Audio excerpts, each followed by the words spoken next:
1786 সালে আজকের দিনে কলকাতায় ব্যবসায়ীদের উদ্যোগে জেনারেল ব্যাংক অফ ইন্ডিয়া স্থাপিত হয়। 1800 সালে আজকের দিনে শ্রীরামপুর মিশনে বাংলা ভাষায় প্রথম বই সমাচার প্রকাশিত হয়।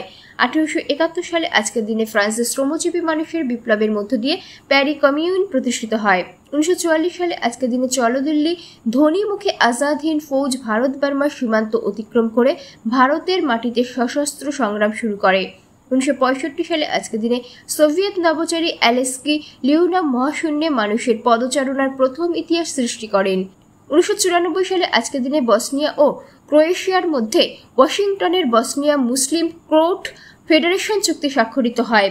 1996 সালে আজকের দিনে ফিলিপাইনের কুইজন সিটিতে একটি নাইট ক্লাবে অগ্নিকাণ্ডে 162 জন নিহত হয়। 1997 সালে আজকের দিনে তুরস্কে যাওয়ার সময় একটি রাশিয়ান আন্তনভ An-24 চার্টার বিমানের শেষ প্রান্ত ভেঙে যায়, যার ফলে বিমানটি বিধ্বস্ত হয় এবং 50 জন আরোহী সকলেই নিহত হন।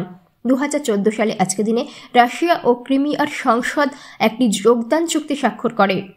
2015 সালে আজকের দিনে তিউনিশিয়ার বার্দো জাতীয় জাদুঘরে বন্দুকধারীরা হামলা চালায়। 24 জন প্রায় সকল পর্যটক নিহত হন এবং কমপক্ষে 50 জন আহত হন।